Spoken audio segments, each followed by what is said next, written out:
4, 3, 2, 1. Good morning. Alright. What we've got here, for one, I don't think my mic is recording. I'm going to start by just creating a JFrame like you guys normally would, called GUI, and I'm just going to put it in a pack called Pac-Man. So I'm just creating my JFrame on an empty, I create an empty project, create my JFrame. I'm just going to create a very simple thing. There was a WhatsApp message to me saying, oh sir, I lost all my windows, I accidentally closed this and this was also gone, there was no pallets anymore. Freaking me out, man, I can't find anything. Windows can sometimes happen, or you can lose your windows, and there are shortcuts to re-add your different things.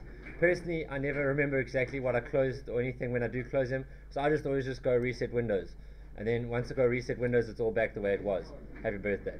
Okay, so I'm just going to say you guys can work with that yourself. There's too much talking going on, guys. I'm recording this for you, so you need to know this for your project. Please keep it down. Alright, we're going to create a little game, a very, very simple game that's going to ask the user to enter a number between 1 and 10, and if they guess the number that the computer guessed, they win. If they don't, they lose. And each time, so we're just going to say here, this is going to represent the amount of money, so I'm going to have R, and then I'm going to have the amount of money displayed afterwards. So this is a very easy game, right? So R, you're going to start off, for example, with 1,000 Rand when you run the program. Does that kind of make sense? Now, we are then going to have a spinner that's going to ask us how much we want to bet. So I can't find my spinner, I'm going mad. Okay, so spinner, so technically before the spinner I would say, or after, wherever you want, I would say bet amount. I'd make it a bit bigger, and then you would have to pick the number that you want. And one thing that was mentioned in your mark sheet for your the mark sheet indicates, and this is they're putting more emphasis on this. They're talking about data validation and data. So basically, you're validating what the data entered, or you're ensuring what you also can limit data limit. You can limit them to what the input to make sure that the users. There's a term called GIGO, G-I-G-O, standing for garbage in, garbage out, meaning that if a user puts rubbish into your program, rubbish is going to come out. So your job as a programmer is to try and make it so the user is not able to enter rubbish and can't break the system. So you want to make sure your system is immune or impenetrable to idiots. So you basically need to make your program idiot-proof. So, and that's pretty much it. Now you're going to guess a number between 1 and 0. So what you do is in the model, you can make sure, so sorry, I'll slow it down a bit. In your properties of the object you've selected, you can look through, there's tons of different properties, you can play around with them, there's colors, there's whatever. But the model says, what is the contents of the spinner going to be? And you'll see that there's even date options, and there's a list option, so I can even make my spinner spin between what I type in as a list option. But in this case, we want it to be a number, and we want to make sure that it's a number between, if we want to make them pick between 1 and 10, we limit them to input between 1 and 10. So we're making sure that the user can't input something stupid. Do you guys get me on that? Now, I'm not going to limit this bet amount because that would be a bit more complicated, because I'd have to work with that. And then we're going to have a button that says, you're going to say, bet. Okay? So when you press bet, it's just going to say, if you guess the right number that the computer did randomly, you win money, or you lose money. So I'm just going to, first is you always rename the variables that you're working with. Guys at the back there, please pay attention to this, it's important. You'll see the LBL amounts. If you need to access it, always rename it. I'm not caring if, do I ever need to access this bet amount label? Do I ever need to refer to it in code? No, so I don't need to name that. This I don't need to name, but these two I will need to get values from them, so I need to name them. Bet button, I don't get a value for it, it just throws an action that can call, so I don't mind not naming that. But any action element where you're needing to refer to, you're expected to rename them. Otherwise, JSpinner 1, JSpinner 2, what the hell are those referring to? I have no idea. So you must name them so that there's something logical. So here's bet amounts. And then my next one, and you'll notice I'm keeping to a naming convention. I personally name them. You should always start your field names with a small letter, and then I'm calling it SPN, meaning it's a spinner, so I know what kind of object it is, so I know what I'm dealing with. and then I give it what it's actually, and I use what's called camel case, so that it would show me the new word. You obviously can't name something with multiple words. So now when I press bet, I don't like you guys coding in here, so if you double click on it, if you right click on a button and you go events, you'll see that there's a whole bunch of different events that you can actually cause actions from. So your components can have, if the state has changed, if a key is pressed, if a container, if there's blah blah blah, there's a whole bunch of different events that could occur around this button. But the most common one, especially for grade 10 level or whatnot, you're going to be using as far as an event is concerned is your action event, which means did the user activate this button, either through key or through clicking or through whatever. Has this button been activated? So if you click action performed, it means it's going to run. Now I don't like you coding down here. The reason why I don't like you coding down here is because it's under all the generated text. So now if we ever print this out, you have to go through all this rubbish before you get to the code. And not just that, if you ever need to reuse this method, I have to invoke an action. You can actually work with that event. So you'll see there's a whole bunch of different methods. Sorry, if I go to the events, there's a whole bunch of different methods where I can, for example, if the event was a mouse click, I can do refer to a mouse click event, and I can determine how the user clicked on it. If it was a right click, if it was a middle button, if it was a this, if it was that. So I can even look into the event. But do I want to right now? And also, if I ever needed to call this from another part of the method, I would have to figure out to create a random event to recall this method. Because how am I going to call this JButton1 action performed method without figuring out an event to send through to it? So what I do is I just actually create myself a method called, here we're going to go play. I'm just going to call it play. So I just literally say play, open brackets, close brackets in here.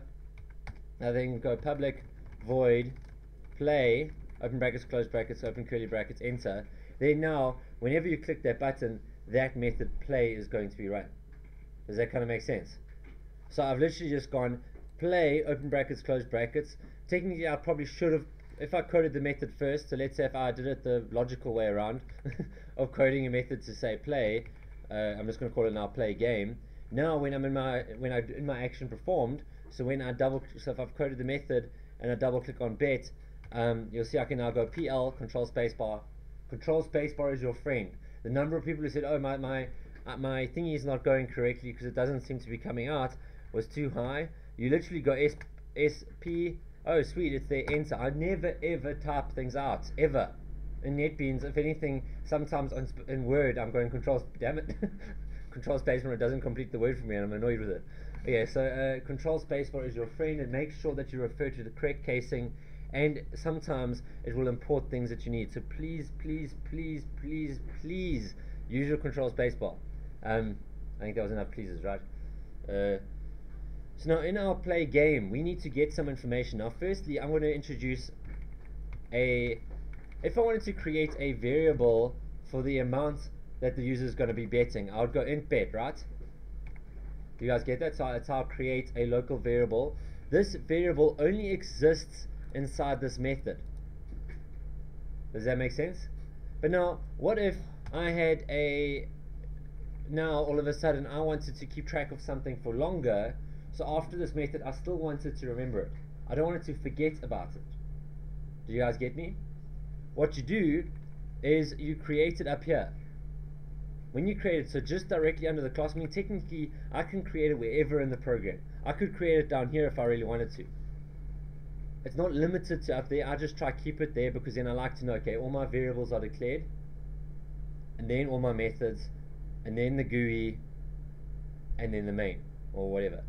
But you'll see that here there's some variables also created for my buttons and things. That's been done by the computer. We don't need to worry about it. But I like to separate my stuff out, not because it has to be. I can put it wherever I want to as long as it's in the same hierarchy. So as long as it's in the class, but it can't be in a method. To create a global variable, it should be in the class. Some people try to sometimes code. They tell me, oh, so why is my control spacebar not working? They're coding down here and they're wondering why their control spacebar is not working. And it irritates me. I'm like, where are you in your program? This is why we indent.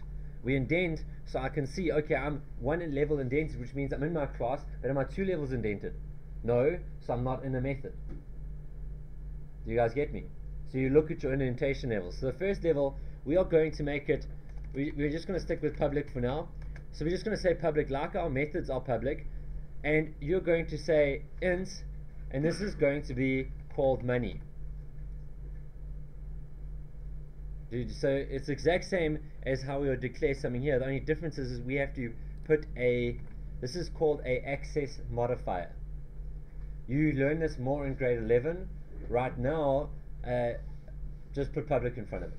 All that basically means, just so you have an understanding, is it means that if you have another object or class that you've coded, they can also directly refer to that method or that field, whereas you can hide it from other people by making it private from outside sources. But for right now, for grade 10, we're just going to make it public. Okay? We don't need to worry about that. So I'm saying public int money. This now, if I were in here, in my GUI method, I can refer to money, and I can say money is equal to, we had a starting amount of 1,000, is that right? So I said money is equal to 1,000. Now, you'll see here, I can also refer to money. So both methods, I can refer to that same variable. Do you guys get me? Now, if I'm inside this method, can I refer to bet? No, there's no bet, because bet was declared inside the method. So in a language like C++, people at the back there, come. Ben, you got this. You got this. When you've got the in C++ and in other languages, I think it's at least older versions. I'm not sure if currently, but C++, you have to, after you've declared a variable, you have to make sure you tell the computer, please unreserve that memory space when you want it to unreserve the memory space. So what you can accidentally do is you can create what's called memory leaks by the fact that you declare a variable and you don't close it, which means that even though you can't refer to it anymore because you got outside of that method, it means that that RAM is still reserved for it, and it just starts taking up more and more and more RAM. Have any of you ever run a program that's done that? Where you start running it, then all of a sudden your computer just gets slower, slower, slower because it's got memory leaks. Because it hadn't been... Now Java works that if I declare it inside a method, it automatically closes every single variable as soon as it's out of it. So it does that for you. But you have to be aware, when I declare something inside a method, it only exists inside that method. If I declare it up here, it exists the whole time the class is working. Do you guys get me on that? Okay. Now, so we're going to say int bet, and our bet we're going to get from our spinner, right? So spinner bet amount dot get value, and get value returns it as a get value.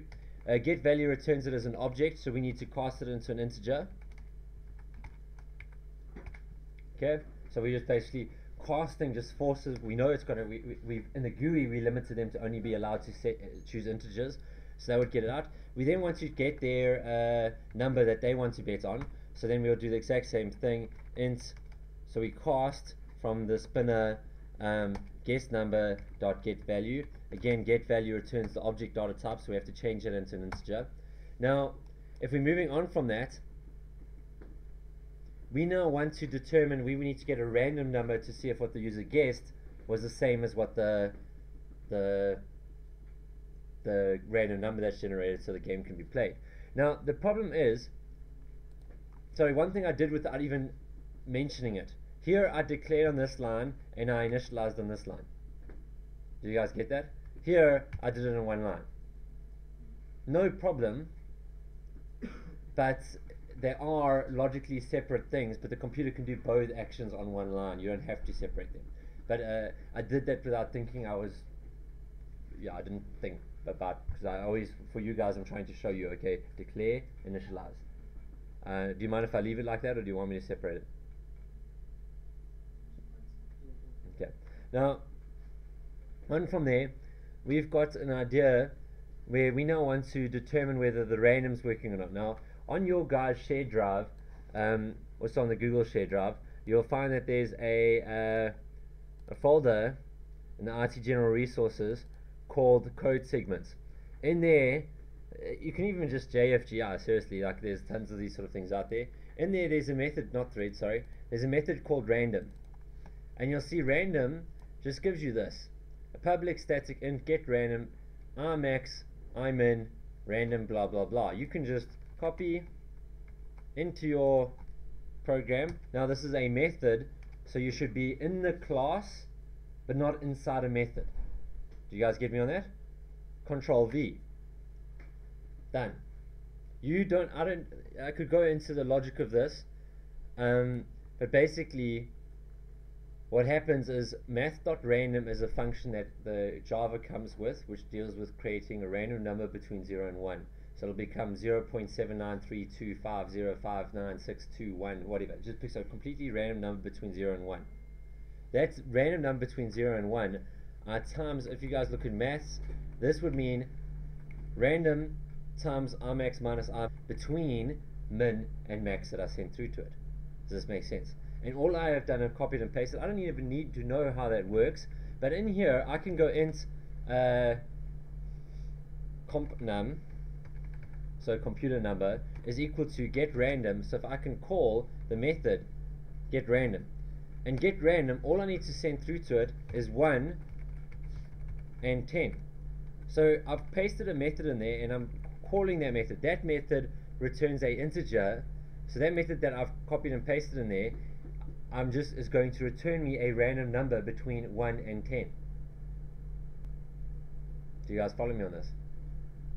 Now, when I've got a random number between 1 and 10, I can do an if statement, and I can say if num is equal to comp num. So what I'm doing there is I'm saying if the number, and in Java you do equals to compare. Do you guys get me? If I wanted to see if it was not equal to, I would do a not equal to, exclamation mark equals is that. I'll give you a list of those. So equals, that means it is correct. Do you guys get that? So here, the user guessed correctly. Now if the user guessed correctly, if we go else, it means that the user guessed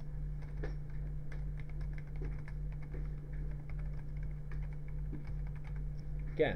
So now here we want to display to the user, well done, you got it right, and we want to change our money by giving him, let's say every time you get the number right, you get 3 times whatever you paid on there. So what I would suggest you do, I would go and I would say, here, I would go, firstly, my money, I would make equal to money plus bet times 2. So that means if they bet 100, they'll get 200 Rand back. Do you guys get that? And then, but here, if they lost the bet, what would we do? Money is equal to money minus bets, okay. So then it would just be updating it so that it will be lose the bet. But now in this case, we want to show the user that this has happened, so we're going to say goptionpay.show input dialog. So now, sorry again, I did it quickly without realizing. When you go JOP, I press Control Spacebar. Now, if I typed in exactly that, if I typed in exactly joptionpain dot, it's going to be wrong, no matter what I do. The reason why is it doesn't exist in this program yet. So when you go joptionpain and you go Control Spacebar and I go enter, you'll see that it imports joptionpain to say I want to use this class in this program. Does this kind of make sense? Okay, so now looking for something to throw. Yeah, I went through. Now dot if I go now show message dialog, so there's a whole bunch of different things, blah blah blah, I don't care about all of them. These are all the methods you can use. You can actually read through them, you can play around with them if you want, but I just want to use a message dialog. And this is the most simple message dialog. It's only got 2 parameters. It says their parent components and object message. Parent component is just what is the parent. In other words, like I've got 3 screens, right? If I don't make a parent component, it's just going to display this on top of my main screen. Whereas if I make a parent component the frame, and I've moved my frame to this screen, it's going to pop up on this screen where the frame is. Does that make sense? So parent component means where is this message going to pop up on top of? So it kind of positions it in the right spot. Does that kind of make sense? So that's why you send through a parent component. When I say this, I'm referring to me as a class, which is the JFrame I've created. So I'm saying the frame that I'm busy coding, I'm referring to. It's then a message. Now what do we want to say to the user? We want to say, well done, you guessed correct, the number was, and then we can display. So all I'm doing here is I am taking text. This is a literal, right? I'm saying literal plus I can even display comp num or they're the same number. So I'm literally saying was, and I'll display what the user's put in there. I can then say was 10 or whatever it is, u1 r space plus open brackets bet times 2. So now that's going to display to me that. Do you guys get me? Guys, when you practice this, it becomes easier. I know it sounds like a lot of, but Option Paint, enter, dot, show message dialog, enter, oops, control spacebar, enter, parent, this. What do I want to say? I want to say, fail. The number was, okay, so now I've got an exact thing. Now, these are called parameters I'm sending through. I'm sending through this and the message I want to display. So I go plus, and I then say what was the comp number. Thank you, comp number. And then I'm going to say you lost r space plus bet. Do you guys get this? Now, obviously now I've updated my money here, but have I updated what I'm displaying the money to the user? No. So what I would do is after this I'll go LBL amounts dot set text to be r space plus amounts. I don't actually, sorry, money. There we go, money. Cool. Sweet. Now if we go back to the design, I actually put this as one thing, so I'm just going to just update this so it's also the same, so it's not going to have double R. So now let's run this. Let's see what happens. So now, oh sorry, I'm clicking on the wrong way, okay. When it's been run, it'll open up a window that looks like this. And I've got 1,000 Rand and my number to be yes is 1. So let's bet 100 Rand, and I'm going to bet the number is going to be 5. You guys happy? I go bet. Well done, you guessed correct. The number was 5. Okay, that was good luck. Okay, so let's go okay. Let's try again. So I've now got 1,200 Rand. Okay, so let's bet again. Fail. The number was 7. You lost 100 Rand. Bet again. You lost 100 Rand. Bet again. What are the chances of the fact that the first number was actually correct? Anyway. Obviously, we haven't coded something if we get to 0, have we?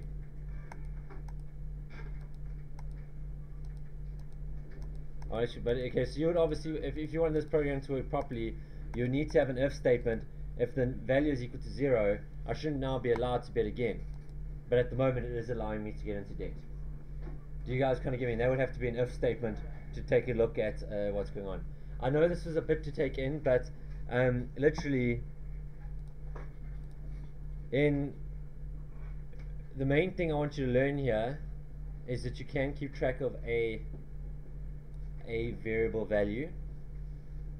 You can access a random number, and using that random number you can say, so for you guys, if the random number was 1, show the user